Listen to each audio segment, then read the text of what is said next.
Hello বন্ধুরা, আজকে আমি তোমাদের সঙ্গে শেয়ার করব নতুন একটা রেসিপি চিড়ের পোলাও। যারা নতুন আর হালকা কিছু টেস্টি কিছু খেতে চাও তাদের জন্য একদম পারফেক্ট একটা রেসিপি। চিড়ের পোলাও বানানোর জন্য প্রথমে নিতে হবে চিড়ে, মোটা শক্ত যে চিড়েটা, ওই চিড়েটা দিয়ে কিন্তু চিড়ের পোলাও হবে। পাতলা চিড়েটা দিয়ে কিন্তু চিড়ের পোলাও হয় না। প্রথমে চিড়েটাকে খুব ভালো করে ধুয়ে নেব, ধুয়ে ছাঁকনির মধ্যে রেখে দেবো, জলটা ঝরে যাবে।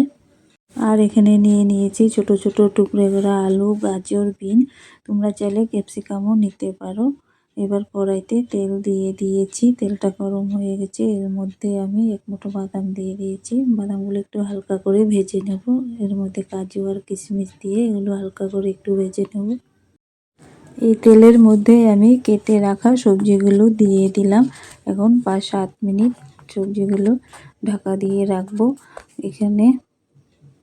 এখানে দেখো চিড়েগুলো জল পুরো ঝরে গেছে। এখন এখানে দিয়ে দিলাম নুন আর হলুদ দিয়ে চিড়েটাকে ভালো করে মিশিয়ে নিব।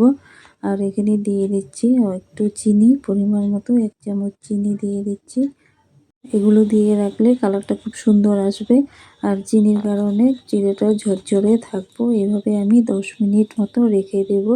আর এখানে আমি ঘি দিয়ে দিয়েছি 1 চামচ, তবে ঘিটা কিন্তু গরম করে দিতে হবে। এখানে সব কিছু মেশানো হয়ে গেছে। এবার এটাকে আমি ঢাকা দিয়ে রেখে দেব। এদিকে দেখি সবজিগুলো নরম হয়ে গেছে। সবজিগুলো কিন্তু বেশি ভাজা যাবে না। এবার এর মধ্যে আমি দিয়ে দিচ্ছি পরিমাণ মতো নুন আর 1 চামচ হলুদ গুঁড়ো দিয়ে দেব। ভালো করে মিশিয়ে নেব সবজিগুলোর সাথে। এর মধ্যে দিয়ে দিচ্ছি আমি একটু জিরে গুঁড়ো আর দিয়ে দেব ধনিয়া গুঁড়ো। এগুলো সব কিছু ভালো করে এবার মিশিয়ে নেব। জিরে গুঁড়ো আর ধনিয়া গুঁড়ো বেশি দেব না, সামান্য একটু পরিমাণে দেব। আধা চামচের মতো দিয়ে দেব, নাহলে বেশি দিলে এটা গন্ধটা বাজে হবে। এখন এর মধ্যে আমি দিয়ে দিচ্ছি ভেজে রাখা কাজু, কিশমিশ আর বাদামগুলো। এগুলি দিয়ে ভালো করে নাড়াচাড়া করে নেব। এবার এখানে দিয়ে দেব আমি চিড়েগুলো।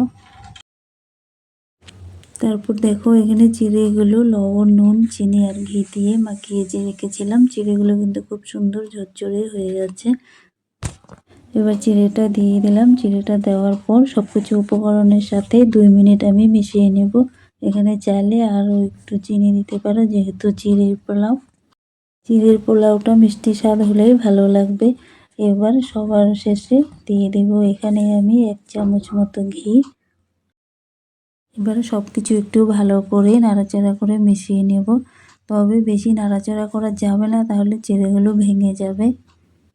দেখো তৈরি হয়ে গেল আমার ঝরঝরে চিড়ের পোলাও।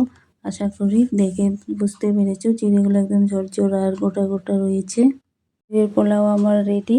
তো আশা করি তোমাদের ভালোই লেগেছে দেখে। তো ভিডিওটা ভালো লাগলে তোমরা শেয়ার করবে, লাইক আর সাবস্ক্রাইব করতে ভুলবে না।